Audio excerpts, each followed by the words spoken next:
bienvenue dans une nouvelle vidéo. Aujourd'hui on se retrouve pour un petit vlog balcon qui a été fait en plusieurs temps. Donc j'essaierai de vous mettre la date à chaque fois dans le petit coin à gauche parce qu'il y a eu plein d'étapes que je trouve qui sont intéressantes à renseigner. On essaye en tout cas de fleurir son balcon. J'espère que la vidéo vous plaira, ça change un petit peu de d'habitude vu que là on passe directement à l'extérieur et à tout ce qui est entretien du balcon. On se retrouve de suite pour les premiers instants. Je viens de rentrer chez moi parce que je viens de rentrer du travail et en fait j'ai pas encore découvert mes arbustes, les citronniers, avocatiers et tout ça parce qu'en fait j'avais peur que ce soit trop tôt, sauf que là il y a eu du vent aujourd'hui et du coup mon voile d'hivernage a cassé et j'ai vu l'état de mon citronnier, donc je commence un peu à paniquer. Du coup j'ai sorti tous les bouquins de mon grand-père, sauf que bien sûr j'ai un truc sur la taille, il n'y a pas le citronnier dedans, du coup je suis deg, du coup je suis un peu en panique, je suis en train de chercher dans tous mes bouquins là si il faut que je taille mon citronnier, si j'ai le droit, si c'est une mauvaise idée, s'il faut que j'attende une période particulière pour le faire, parce qu'en fait là je commence à paniquer, j'ai trop peur de le perdre. Hors de question que je perde mon citronnier,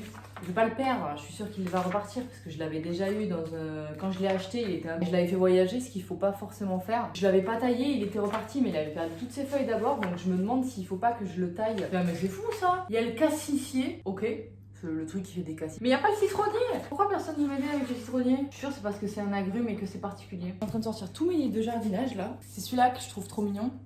Ça aussi, j'ai chopé dans un truc comme Emmaüs. Il est en parfait état. Il y a le petit nom de la dame qui l'avait. Agrumes, citronnier, clémentinier, nanana, sont très à l'aise dans les pots. Oui, banane, merci d'ouvrir. Il fructifie abondamment, nécessite toutefois une mise à l'abri pour le gel. Oui, je sais, c'est fait. C'est pour ça qu'il a une sale tronche, le mien. Ok. Ok, je saurais qu'il faut acheter un truc spécial arbuste fruitier, quoi. Surtout sur la taille. Ah, oh. Ah non, on est sur les arbres. Ah, le seum. Taillez légèrement à ce moment pour bien équilibrer la ramure. Très bien, débrouille-toi Morgane. Je vais quand même vous montrer ce qui s'est passé parce que là j'ai arrosé. J'ai arrosé parce que du coup ça fait quand même quelques semaines qu'il pleut pas. Et je pense qu'il était en train de sécher, hein, comme toutes les plantes qu'il y a dehors. Donc ceux qui étaient couverts, j'ai pas arrosé parce que j'ai galéré. Ce week-end, je taille de toute façon. Je vais vous le filmer, mais là je vais vous montrer l'état qu'il a. Pas découvert en entier, mais je vais vous montrer parce qu'il faut voir pour comprendre. Je vous mets des écouteurs pour que vous entendiez un petit peu parce que aucune idée de si vous entendez bien sur le balcon. Hop, mes voiles d'hivernage. Bon là du coup j'ai tout défait, mais en fait il était cassé comme ça. Donc là on voit mes citrons qui ont séché. En fait il a cassé alors qu'il était bien. Et effectivement c'est tout sec quoi. Donc j'ai arrosé. C'est marrant parce que l'olivier qui est avec lui, il a l'air d'aller bien. Alors le petit arbuste là-bas, il a séché aussi. Il va falloir que je taille. Mais du coup là, voilà l'état quoi. Sécheresse. Je pense que je vais le tailler et il repartira de plus belle. Pas de maladie. On va tailler les gars, on va tailler. Bon alors je me permets de vous reprendre aussi tard, tout simplement parce que j'ai paniqué pour rien et qu'il faut bien s'informer. C'est pas simple quand on débute un petit peu avec les arbustes fruitiers ou les arbustes tout court, parce que souvent on panique si on sait pas si le feuillage est persistant. Il y en a qui le sont, mais la plupart des arbustes en fait perdent leurs feuilles.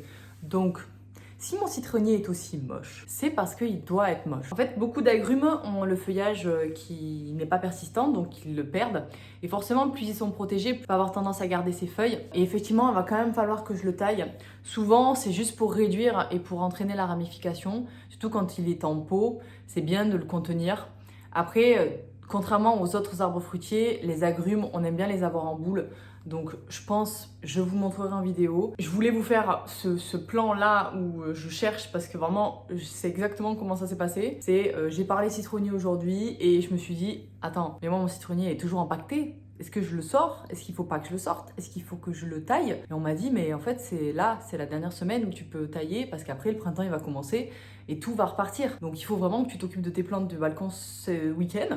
J'ai dit d'accord, donc je vais le faire. D'ailleurs, j'attendais de toute façon que les températures négatives elles soient moins fréquentes parce que là, effectivement, à Lyon, la nuit dernière, il a fait 0, voire même -3 dans les endroits les plus hauts. Et si tu découvres en fait ta plante et qu'elle prend froid à ce moment-là, c'est le gros seum parce que tu l'avais protégée comme il fallait pendant l'hiver. Et si tu le fais trop tôt, ça peut être un problème. Après, autant tailler et recouvrir si jamais il y a des moments vraiment froids et pas beaux dans la saison là, au début à l'arrivée du printemps. On est un peu en entre-deux donc c'est un peu compliqué. Et voilà, quitte à recouvrir si jamais il y a vraiment un moment qui est critique et qui est dangereux pour la plante, dangereux en gelée, hein, pas dangereux pour ça. Bah si, en fait c'est une question de vie ou de mort finalement. Je vais, alors pas aujourd'hui, mais là je voulais juste vous montrer mon état actuel. Ce week-end je me charge de la taille du reste de mes arbustes en fait qui étaient couverts, et comme ça on pourra voir ensemble leur état, qui est de toute façon pas bon vu que la plante elle était un peu en pause. Donc ça c'était ma petite recherche du soir. Je sais que je n'ai aucun livre qui parle d'agrumes. Assez simple, faut juste réduire, tailler comme un arbuste classique. Et puis au vu de ma taille, de mes autres arbustes que j'ai sur ma terrasse, et en fait ils sont déjà en train de faire plein de feuilles, il faut vraiment oser tailler. Il faut oser tailler, quitte à réduire trop, pour relancer vraiment une croissance assez sympa de ces arbres, fruitiers ou pas, agrumes ou pas. C'était un aparté. Je vous retrouve lors de la taille de mes agrumes qui se fera ce week-end. Et d'ailleurs, merci papy pour tous ces bouquins. Des livres de jardin, j'en avais pas, parce que j'avais pas de jardin, donc ça sert quand même.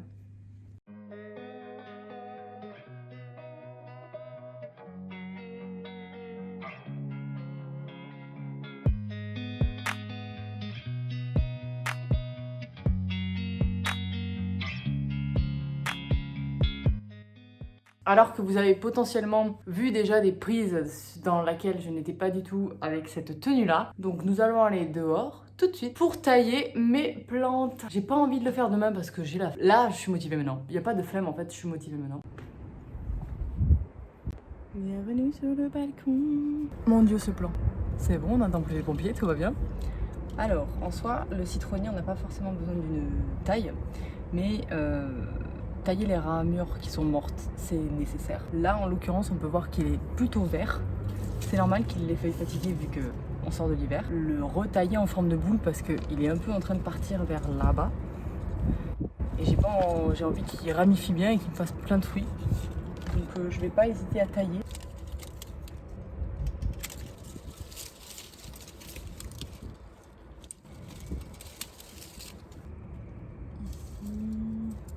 Là on passe ce plombago qui est juste là. D'abord il faut que je le découvre, il reste des feuilles. Alors ça par contre c'est dingue. Oh non, il était déjà en train de repartir.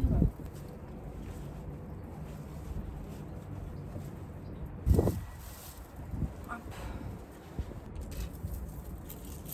Hop. Je vais juste garder les tiges principales je pense. Hello! Alors on se retrouve pour la troisième un peu étape de ce vlog balcon. Aujourd'hui c'est mission semis parce que là on est mi-mars, non Morgane, fin mars. Et j'ai toujours pas fait mes semis. Pour vous raconter un petit peu l'histoire, j'ai des travaux qui doivent être faits sur mon balcon. Donc en gros je vais devoir tout débarrasser et tout remettre... Tout va bien. Pour vous raconter un petit peu l'histoire, il y a des travaux qui vont devoir être faits sur mon balcon. Et la date a été un peu tardive et là maintenant c'est fixé, c'est fin avril. Sauf que moi dans ma tête je souhaitais déménager, donc trouver un autre appartement. Donc j'étais là, alors attends, les travaux ça va être là, est-ce que je déménage? Oui, non. Est-ce que j'ai trouvé un appart? Toujours pas. Donc est-ce que je me lance dans mes plantations? Et là je me dis, en fait si t'attends toujours qu'il se passe quelque chose, tu vas rien faire. Donc bouge tes fesses et fais tes semis. Certes c'est pas trop tard encore parce qu'on est encore en mars et que ça va pousser même plus vite vu que la lumière est vachement intense. D'ailleurs je fais la maline en débardeur mais là il fait actuellement 22 degrés dans mon appart, voilà, plein sud, il fait très chaud pour un petit peu rattraper le temps perdu. Et puis on va planter mes oxalis que j'ai aussi tardé parce que j'avais pas envie de les mettre dans un endroit qui serait peut-être pas le leur dans quelques mois, sauf que à force d'attendre il se passe rien. La preuve, je suis toujours dans cet appart et je vais quand même subir des travaux. Donc et une nouvelle fois on se retrouve par terre. C'est vachement plus simple pour nettoyer après. Et que voilà, autant être à l'aise. Pour les oxalis, j'ai choisi de les planter en jardinière. J'ai 3 variétés d'oxalis que je vais essayer de vous retrouver. Je pense que je les ai écrits sur mes petits sachets où je les ai installés. L'année dernière, je les avais dans 3 pots différents parce que j'ai 3 variétés. Je pense que je vais faire un pôle pour chacun. Ça va amener un petit peu de couleur et le fait de les rassembler, ce sera aussi plus simple pour tout débarrasser quand j'aurai mes travaux. Les oxalis, c'est sûr que je les mets là. Donc nous avons les oxalis triangularis. Les violets donc, qui sont avec des petits bulbes un peu comme ça. Le focus il est sur moi là. Mais donc là j'en ai plein dans ce petit sachet là. Je me rappelle plus, mais j'ai écrit Oxalis fleur rose gros vert clair. Le bulbe il est comme ça. Ah ouais, j'ai des oignons. En fait, j'ai plein de trucs à planter. Ça, c'est les Oxalis d'épée. Bulbe genre œillet. Genre, je suis pas sûre. Ah non, je suis fatigante. Voilà. À noter, rangez bien parce que sinon après on fait n'importe quoi. Et ensuite, je vais faire des semis qui vont être dans des petits boîtes à œufs comme je fais d'habitude. Voilà, des petites boîtes à œufs pour faire mes semis. Alors, cette année, au potager, qu'est-ce que je vais planter? Je vais planter des tomates, c'est sûr. Mais là, avec le temps, j'ai de plus en plus de variétés de tomates. Je pense que je vais faire des mélanges. Ok, il me reste un petit peu de tomates cerises, poires rouges. Ça, c'est sûr, j'en veux parce que c'est assez pratique pour l'apéro et tout ça. J'ai des aubergines taille lavandeur bio qui sont assez belles. Je pense que ça aussi, ce sera prévu dans un semis. Les aubergines d'ailleurs, je sais que j'arrive aussi très bien à les faire directement en terre. Je vais essayer de faire les semis, on verra si ça fonctionne. C'est les tomates cocktail indigo bio. Alors c'est marrant parce qu'elles sont violettes, jamais fait. Donc 3 variétés de tomates, j'en ai même 4 hein, parce que j'ai des tomates classiques cœur de bœuf. Et si je faisais moitié je vais faire 4. Et avec les aubergines, je vais tenter des poivrons. Je sais que les poivrons c'est compliqué à faire germer. Donc je vais essayer. Et après ce que je ferai c'est, j'ai des concombres encore de l'année dernière. Et ça je les ferai directement en terre. Avril et mai, voilà. Je les ferai en mai en pleine terre. Je pense qu'on va commencer par les oxalis parce que ce sera un peu plus simple à réaliser. J'ai sorti mes graines que je voulais mettre en semis. Et voilà, c'est parti. Bonjour banane, tu veux m'aider? Alors, je vais faire les violets. Vraiment, j'ai un peu peur du résultat de ceux-là parce qu'il y en a, ils ont vraiment des aspects, je les trouve un peu mous. Je suis pas sûre qu'ils sortent. Au pire, j'en rachèterai des nouveaux et j'en mettrai d'autres à côté parce que là, je trouve que ils ont une sale tête. J'ai déjà fait une vidéo sur le sujet pour les plantations des bulbes, des oxalis et autres en général. Je vous la mets dans le petit i juste là. Je vous la mets dans le petit i juste là. Si vous avez un peu de difficulté à planter vos bulbes, vraiment allez voir ça parce que là j'explique pas parce que je l'ai déjà fait, que radoter ça devient une maladie à force. Alors hop, je vous montre juste mon chantier. Voilà, donc je vais pouvoir maintenant rajouter la terre et arroser après. Maintenant, on va s'atteler aux petits semis. Donc, j'ai déjà préparé le terreau, comme on peut le voir, voilà, sur un petit plateau hello, trop choupinou. Maintenant, je vais pouvoir venir faire les trous. Ici, je pense que je vais mettre les tomates cerises et à côté, les aubergines. Comme ça, ce sera bien différent, je ne me tromperai pas. Je vais mettre 2 graines par petit trou. Fort les doigts pour les aubergines parce que vraiment, c'est des trucs que j'ai pas réussi à faire en semis.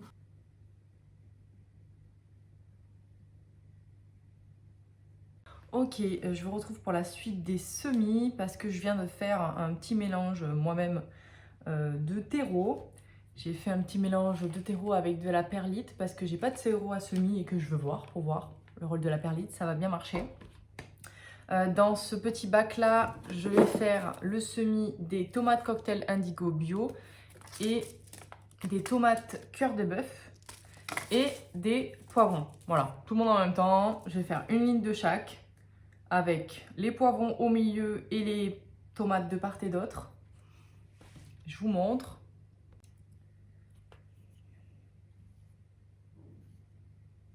Je suis très concentrée, hein. Voilà, donc les petits trous sont faits comme ça. Par petits trous.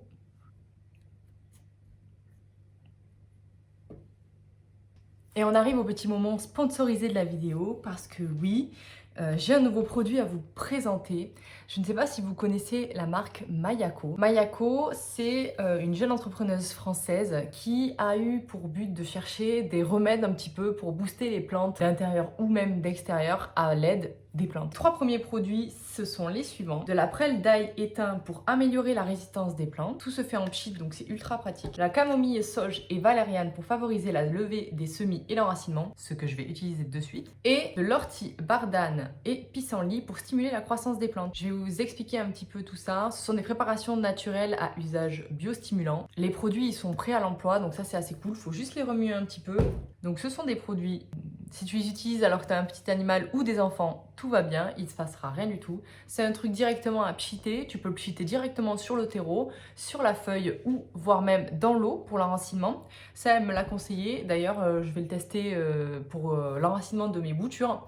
Et là, je voulais vraiment essayer pour les semis, parce que je trouve que c'est vraiment un truc, les semis, ça peut être vite stressant si jamais la levée se fait tardivement ou alors qu'il file. Et que vraiment t'as pas envie d'avoir à recommencer le processus ou de planter direct en pleine terre. Donc moi je vais de suite tester sur mes petits semis que je viens de réaliser la camomille sauge et valériane qui favorise la levée des semis. Je pense que c'est pas pour favoriser le mélange entre l'alcool et le produit. Alors visuellement le produit il a pas forcément une petite couleur, il a une odeur mais c'est pas non plus, ça pique pas le nez quoi, comme si tu pulvérisais de l'alcool. Et ensuite, on n'oublie pas, on place ces petits semis dans une petite serre et surtout, il faut les placer dans un endroit lumineux, donc le plus proche possible de la fenêtre. Là, ce que je pense que je vais faire, c'est que je vais pas encore nettoyer, je vais juste prendre mes dernières bulbes et aller planter ce qui me reste, mais dehors.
Encore merci d'avoir regardé cette vidéo, j'espère qu'elle vous a plu. N'hésitez pas à partager en commentaire toutes vos plantations à vous sur votre balcon.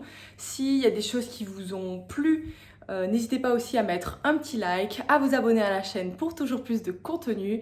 Et surtout, j'espère que ce vlog supplémentaire encore un dimanche vous a plu parce que c'est un peu exceptionnel. 2 vidéos par semaine, c'est quand même très conséquent comme travail. Donc merci encore à vous d'être là et puis je vous dis à la prochaine pour une nouvelle vidéo.